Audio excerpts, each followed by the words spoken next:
This is doctor Prakriti Verma from Vardan test tube baby centre Bilaspur. Mostly मेरे पास जब पेशेंट्स आते हैं और बोलते हैं कि हमारा ट्यूब ब्लॉक है, क्या हमारा प्रेगनेंसी हो पाएगा या नहीं, तो ऐसे पेशेंट्स को हम हमेशा यही सलाह देते हैं कि बंद ट्यूब्स में भी प्रेगनेंसी संभव है।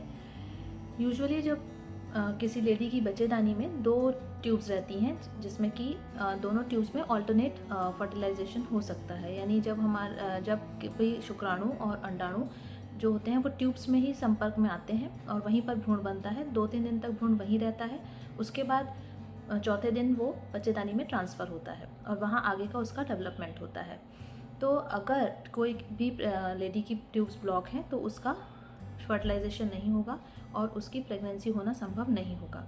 ऐसे केस में अगर किसी लेडी की ट्यूब्स में ब्लॉक है और वो ट्रीटमेंट लेना चाहती है, तो जो लेडीज़ आती हैं उनका HSG यानी हिस्टेरोसाल्पिंगोग्राफी हो रखा होता है। उसमें हमको ये पता चलता है कि ट्यूब किस रीजन में ब्लॉक है और कितना उसका ब्लॉकेज है। तो ऐसे केसेस में हम उनको लैप्रोस्कोपी एडवाइस करते हैं कि दूरबीन से हम जांच करके ट्यूब्स का ट्रीटमेंट कर सकते हैं।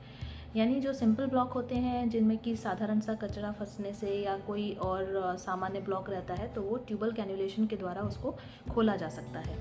लेकिन कुछ महिलाओं में जो ब्लॉक रहता है वो काफ़ी सीवियर रहता है, जो कि किसी इन्फेक्शन के कारण, जो कि मोस्ट कॉमन इन्फेक्शन जो है वो ट्यूबरक्यूलोसिस है, जिसके कारण ट्यूब्स ब्लॉक होती हैं।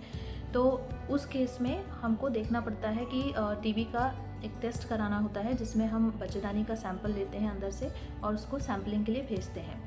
उस रिपोर्ट के आधार पर हम ये बताते हैं कि उसको टीबी का इन्फेक्शन है या नहीं और उसके आधार पर उसका ट्रीटमेंट किया जाता है। अगर टीबी रिपोर्ट पॉजिटिव आती है तो उसका ट्रीटमेंट करीब 6 महीने तक चलता है।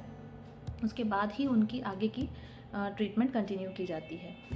दूसरे तरीके के भी कुछ इन्फेक्शंस हो सकते हैं, PID जिसको हम पेल्विक इन्फ्लेमेटरी डिजीज़ कहते हैं, और उसके कारण भी ट्यूब ब्लॉक होती है। या फिर किसी को चॉकलेट सिस्ट होता है जिसके कारण ट्यूब्स चिपक जाती हैं और उनमें ब्लॉकेज हो जाता है। तो अगर कोई भी लेडी जिसमें कि इस तरीके के सीवियर ब्लॉकेज हैं और उनका प्रेगनेंसी नहीं हो पा रहा है, तो उनका जो सिम्टोमेटिक ट्रीटमेंट है वो करने के बाद हम उसको आगे टेस्ट ट्यूब बेबी के द्वारा प्रेगनेंसी करने की सलाह देते हैं। ऐसा बहुत सारे केसेस में देखा गया है कि जिन लोगों को टीबी का इन्फेक्शन है और उसके बावजूद उनको कई सालों तक प्रेगनेंसी नहीं हो रही है, लेकिन उनका टीबी का ट्रीटमेंट करने के बाद जब हम टेस्ट ट्यूब बेबी करते हैं तो उसकी प्रेगनेंसी हो जाती है।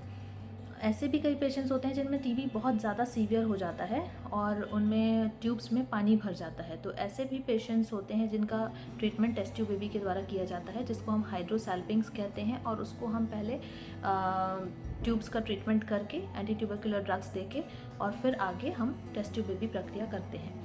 तो मेरी सभी ऐसे पेशेंट्स से सलाह है कि जिन लोगों का ट्यूब ब्लॉक है और जो ये सोच रहे हैं कि उनका प्रेगनेंसी बिल्कुल हो ही नहीं सकता, तो ऐसा नहीं है। आप अपने जो भी कंसल्टेंट हैं या जो भी आप जिनसे ट्रीटमेंट ले रहे हैं उनसे सलाह लीजिए और जो भी उचित आपका ट्रीटमेंट होगा वो आपको वो करके देंगे। So thank you so much.